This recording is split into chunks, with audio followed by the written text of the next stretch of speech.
Burkina Faso Africa की सबसे लंबी सिंचाई नहर बना रहा है, न किसी विदेशी मदद से, न किसी पश्चिमी निगरानी में, और वो भी रिकॉर्ड समय में।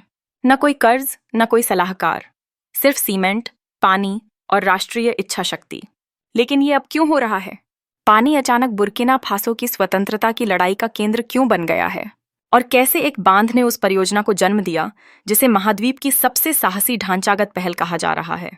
आइए जानें। एक ऐसा इलाका जो सूखे, विद्रोह और राजनयिक अलगाव से जूझता रहा है। वहां कप्तान इब्राहिम ट्राओरे ने कुछ ऐसा किया जिसकी किसी ने कल्पना नहीं की थी।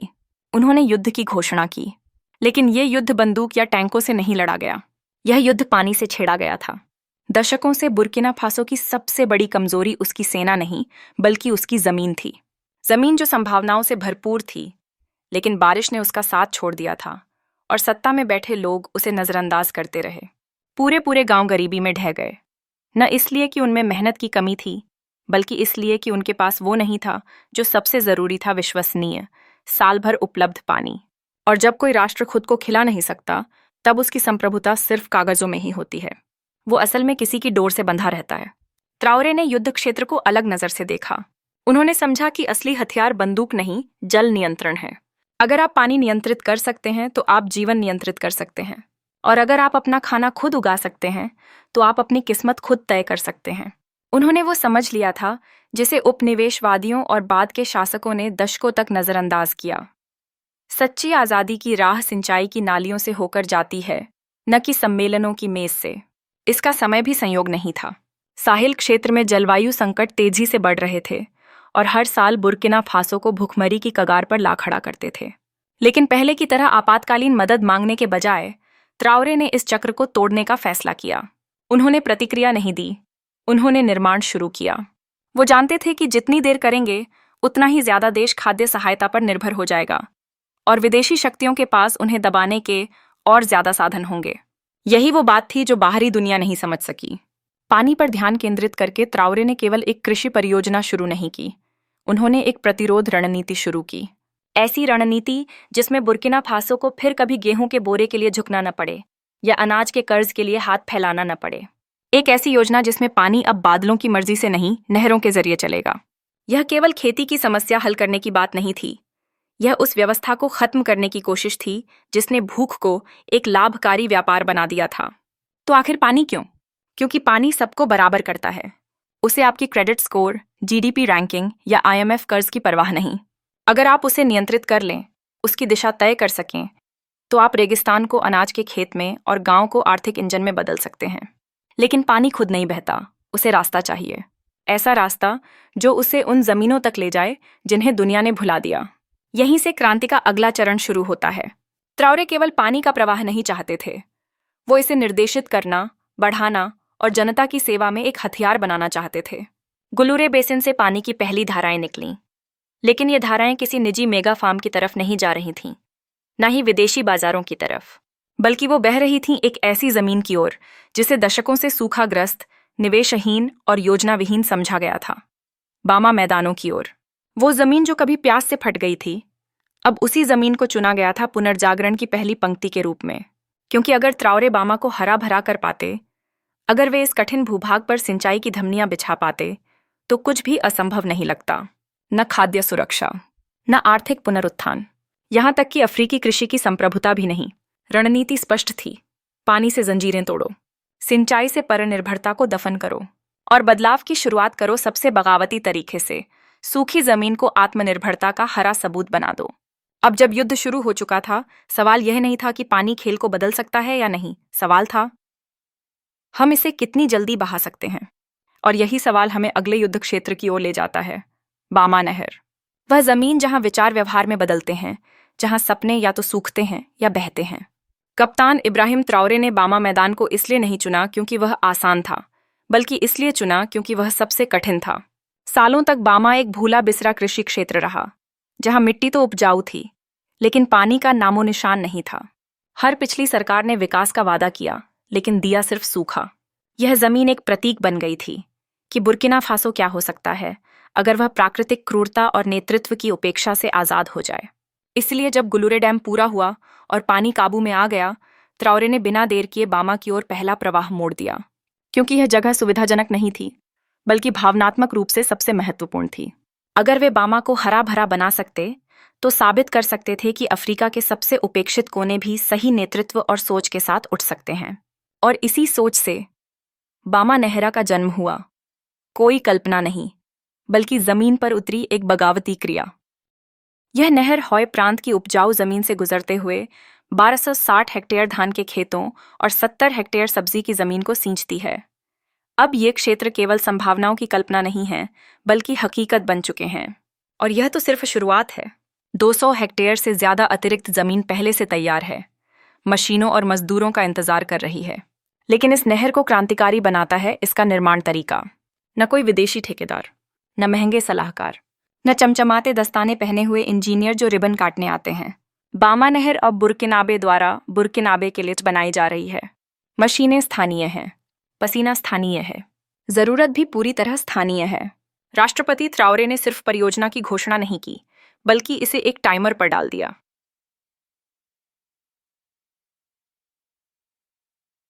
महीने, ना कि 10 साल, जैसा कि विदेशी मदद से चलने वाली योजनाओं में होता है। ना ही जल्द वाला वादा, सिर्फ 8 महीने, क्योंकि असली भूख इंतजार नहीं करती, और ना ही संप्रभुता। इस डेडलाइन को पूरा करने के लिए यह प्रोजेक्ट एक संगठित तूफान में बदल चुका है। सीमेंट मिक्सर सुबह से पहले गूंजते हैं और मजदूर रात तक बत्तियों की रोशनी में काम करते हैं। सप्लाई चेन को कसा गया है, निरीक्षण व्यवस्था को सैन्य अनुशासन के तहत लाया गया है, और हर देरी को एक राष्ट्रीय अपमान माना जा रहा है। यह सिर्फ निर्माण नहीं है, यह स्वतंत्रता के लिए एक आपातकालीन ऑपरेशन है। लेकिन इस इंजीनियरिंग चमत्कार से भी ज्यादा शक्तिशाली चीज है। इस नहर का जनता के लिए क्या मतलब है? बामा के किसानों के लिए यह अब जीवित रहने की कहानी नहीं रही, यह पुनरुद्धार की कहानी है। कई किसानों ने देखा था कि उनके माता पिता कैसे इन खेतों को छोड़ गए थे जब बारिश अनियमित हो गई थी और अकाल बिचौलियों के लिए मुनाफे का जरिया बन गया था। अब वही परिवार लौट रहे हैं, मदद मांगने नहीं, बल्कि अपने अधिकार को वापस लेने। पानी लौट आया है और उसके साथ लौटी है गरिमा। यह नहर अब सिर्फ जमीन में एक खाई नहीं है, बल्कि यह एक तकनीकी धमनी है जिसमें सौर ऊर्जा से चलने वाले पंप, दबाव नियंत्रक वाल्व और जल्द आने वाले स्मार्ट फ्लो मॉनिटर लगे हैं ताकि एक बूंद भी बर्बाद न हो। पुरानी टपकती सिंचाई प्रणाली की जगह बामा नहर को भविष्य के अनुरूप डिजाइन किया गया है। पूर्वजों की दृढ़ता और आधुनिक तकनीक का मेल। इसके किनारे गोदाम बन रहे हैं, नई सड़कें खेतों को बाजारों से जोड़ रही हैं, जल वितरण केंद्र वहीं लगाए जा रहे हैं जहां जरूरत है, न कि वहां जहां नेता फोटो खिंचवाना चाहते हैं। और इस पूरे बदलाव का स्वामित्व स्थानीय लोगों के पास है, न कि विदेशी दूतावासों या राजधानी के कांच के टावरों में बैठने वालों के पास। लेकिन त्राओरे की महत्वाकांक्षा बामा पर खत्म नहीं होती। यह नहर केवल एक परीक्षण है। अगर यह सफल हुई, और अभी तक संकेत यही दे रहे हैं, तो यह एक नमूना बन जाएगी, एक दोहराया जा सकने वाला मॉडल, एक ऐलान कि यह सब कोई संयोग नहीं है, बल्कि एक सबूत है। ऐसा मॉडल जो उत्तर, पूर्व और सीमा पार तक फैल सकता है। लेकिन नहर की सफलता केवल पानी से सुनिश्चित नहीं होगी। इस प्रणाली को चलाने के लिए कुछ और भी चाहिए। लोग जो खेती करें, व्यापार करें, निर्माण करें और उद्घाटन के बाद भी इस परिवर्तन को जिंदा रखें। यहीं से क्रांति की अगली सीमा शुरू होती है। कैसे ये एक नहर पूरे राष्ट्रीय अर्थव्यवस्था को जड़ से बदल रही है। बामा नहर से बहता पानी सिर्फ मिट्टी को नहीं भिगोता, यह एक पूरी कौम की संभावनाओं को खोल देता है। इस नहर का निर्माण तात्कालिकता के साथ हुआ है, लेकिन इसके प्रभाव दीर्घकालिक हैं। सिर्फ सीमेंट में नहीं, बल्कि कैलोरी, नियंत्रण और आत्मविश्वास में। यहीं से बुर्किना फासो का सबसे तीव्र परिवर्तन शुरू होता है, बुनियादी ढांचे से लेकर भूख के खिलाफ विद्रोह तक। क्योंकि अगर आपकी जनता फिर भी भूखी रहे, तो नहर बनाने का क्या मतलब? राष्ट्रपति त्राओरे जानते थे, यह सिर्फ पानी को एक बिंदु से दूसरे तक पहुंचाने का मामला नहीं था, बल्कि यह बुर्किना फासो को एक ऐसा देश बनाने की लड़ाई थी जो अब जीवित रहने के लिए आयात पर निर्भर नहीं रहेगा, बल्कि अस्थिरता का निर्यातक बनेगा। असली लक्ष्य कभी नहर नहीं थी, बल्कि उसके किनारे उगने वाली चीजें थीं। वो चीजें जो देश को किससे मुक्त करेंगी। सालों तक बुर्किना फासो की खाद्य प्रणाली बंधक बनी रही। खाद्य मदद और आयात सौदे देश को वैश्विक मूल्य झटकों, राजनीतिक शोषण और आपूर्ति श्रृंखला के संकटों के आगे कमजोर बना देते थे। हर बाढ़, हर युद्ध, हर निर्यात प्रतिबंध बुर्किना फासो के लिए भूख का कारण बनता था। लेकिन अब बोबो डियोलासो के खेत फिर से सक्रिय हो रहे हैं और उसके साथ शक्तियां लौट रही है। बामा नहर की बदौलत देश अब हर साल 50,000 टन अतिरिक्त खाद्य उत्पादन की ओर बढ़ रहा है। एक ऐसा आंकड़ा जो एक बार आयातित चावल और सब्जियों पर निर्भर रहने वाले देश के लिए चौंकाने वाला है। पर असली क्रांति टनों में नहीं है, बल्कि अनौप नियंत्रण में है। खाद्य संप्रभुता का मतलब है आप तय करें कि आपकी जनता क्या खाएगी, कब खाएगी, कैसे खाएगी और किस दाम पर खाएगी। अब न विदेशी निर्यातकों के सामने झुकना पड़ेगा, न ही देर से और महंगे दाम पर मिलने वाले आपातकालीन शिपमेंट स्वीकारने होंगे।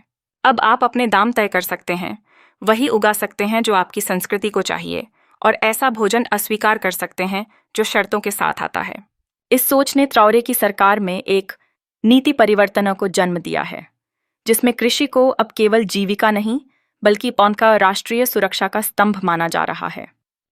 अब रक्षा मंत्रालय फसल चक्र पर चर्चा कर रहा है। आर्थिक योजनाएं खाद्य निर्यात को जीडीपी का हिस्सा बना रही हैं, और कृषि को अब ग्रामीण मजबूरी नहीं बल्कि राष्ट्र निर्माण का औजार माना जा रहा है। इस रणनीति से देश में शक्ति का पुनर्वितरण भी हो रहा है। सिंचाई मिलने से किसान अब अनुमान नहीं, योजनाएं बना रहे हैं। वे द्वितीय फसल में निवेश कर रहे हैं, फसलें बदल रहे हैं और स्थानीय बीज बैंकों से भागीदारी कर रहे हैं। महिलाओं के समूह जो पहले सूखे मौसम की खेती तक सीमित थे, अब उन्हें उपजाऊ जमीन और पानी दोनों मिल रहे हैं, जिससे कृषि में लिंग संतुलन बदल रहा है। स्थानीय बाजार भी प्रतिक्रिया दे रहे हैं। अब साल भर सब्जियां उपलब्ध हैं, जिससे महंगाई कम हो रही है। हर किलो स्थानीय चावल बिकने के साथ बुर्किना फासो पर निर्भरता से एक कदम दूर जा रहा है। जैसे जैसे दाम स्थिर होते हैं, परिवार अब भोजन पर कम और शिक्षा, स्वास्थ्य और व्यापार पर ज्यादा खर्च कर पा रहे हैं। और असली गेम चेंजर है ट्राओरे का निर्णय तकनीक को कृषि से जोड़ने का। बामा नहर के पास के खेत अब एआई आधारित सिंचाई, मिट्टी परीक्षण सिस्टम और फसल निगरानी सेंसर के पायलट साइट बन गए हैं। जो तकनीक कभी पश्चिम के अरबों डॉलर के फार्म में होती थी, अब वही बुर्किना फासो के गांवों में है। हर डिजिटल रीडिंग और सटीक पंप से उत्पादन कुशल बनता है और विदेशी मदद की जरूरत घटती है। यही असली रणनीति है। जैसे जैसे देश उत्पादन बढ़ा रहा है, वैसे वैसे वो कूटनीतिक रूप से भी मजबूत हो रहा है। खाद्य संपन्न राष्ट्र ही असली कूटनीतिक शक्तियां रखते हैं। जो देश अपने खाद्यान्न नियंत्रित करते हैं, उन्हें अनाज से ब्लैकमेल नहीं किया जा सकता। वे अब बराबरी की बात करते हैं। और जब बुर्किना फासो अपने पड़ोसी देशों को भी आपातकाल में खाद्यान्न देगा, तो वह सॉफ्ट पावर अर्जित करेगा, जो ना खरीदी जा सकती है, ना उधार ली जा सकती है। यह दान नहीं है, यह राजनीति है, जहां टैंक और संधियों की जगह प्याज और चावल हैं। बामा की नहर सिर्फ एक खाई नहीं है, बल्कि राजनीतिक ताकत, आर्थिक सुरक्षा और स्वतंत्रता की उम्मीद है। बामा की नहर सिर्फ अनाज या पानी के बारे में नहीं है, बल्कि यह उन हजारों हाथों के बारे में है जो इस परियोजना को रोज जमीन पर उतारते हैं। हर खाई जो खोदी जा रही है, हर ईंट जो रखी जा रही है, हर वॉल्व जो कस रही है, वो रोजगार बना रही है। यह वो नौकरियां हैं जो केवल आंकड़ों में नहीं होती, बल्कि लोगों की जिंदगियों को बदलती हैं। बामा क्षेत्र में पहले बेरोजगारी ऊंचाई पर थी, विशेषकर युवाओं में, जिन्हें खेती से दूर और शहरों में संघर्ष करते देखा गया। अब वही युवा वापस आ रहे हैं, मजदूर नहीं बल्कि निर्माता बनकर। नहर निर्माण ने एक पूरी पीढ़ी को औजारों, तकनीकों और दिशाओं से जोड़ा है। कई लोगों के लिए यह उनका पहला वेतन है। पहली बार उन्हें यह एहसास हुआ है कि राष्ट्रीय सेवा का मतलब बंदूकें उठाना ही नहीं होता, बल्कि अपने ही देश की नींव रखना भी होता है। इससे एक नया वर्ग बन रहा है, स्थानीय पेशेवरों का, जो विदेशी सलाहकारों की जगह ले रहे हैं। इन्हीं में से कुछ अब दूसरे प्रोजेक्ट्स पर जा रहे हैं, अनुभव के साथ, जो बामा की सीमाओं से भी परे काम आ रहा है। और यहीं से ट्राओरे की असली योजना सामने आती है। बामा नहर एक गंतव्य नहीं है, यह एक मॉडल है। एक ऐसी प्रणाली जिसे गांव दर गांव, जिला दर जिला, देश दर देश दोहराया जा सकता है, न सिर्फ तकनीक में बल्कि दृष्टिकोण में भी। यह एक ऐसे अफ्रीका का मॉडल है जो सिर्फ मांगने वाला नहीं बल्कि निर्माण करने वाला है, जो सिर्फ मदद लेने वाला नहीं बल्कि निर्भरता तोड़ने वाला है, जो सिर्फ उपनिवेशवाद से आज़ाद नहीं बल्कि मूल्य प्रणाली में भी स्वतंत्र है। ट्राओरे की दृष्टि सिर्फ एक देश की नहीं है, बल्कि पूरे साहिल क्षेत्र की है, जिसे नदियों से नहीं बल्कि सोच और संकल्प से जोड़ा जाना है। बामा नहर पानी से बहती है, लेकिन उसकी गहराई में बसी है क्रांति की लहर। हर एक मीटर जो खुदाई में आगे बढ़ता है वह बुर्किना फासो को उस भविष्य की ओर ले जाता है जहां भूख सिर्फ एक बीते युग की बात होगी और स्वतंत्रता सिर्फ झंडे पर नहीं बल्कि हर थाली, हर खेत, हर हाथ में होगी। बामा नहर सिर्फ एक इंफ्रास्ट्रक्चर नहीं है, यह एक घोषणा है। हम खुद कर सकते हैं, हम खुद करेंगे और हम मिलकर उठेंगे। दोस्तों, आप लोगों के लिए बहुत मेहनत से वीडियो बनाते हैं, तो दोस्तों वीडियो को लाइक कीजिए और वीडियो को शेयर कीजिए। चैनल को सब्सक्राइब करें हमारे साथ जुड़े रहने के लिए।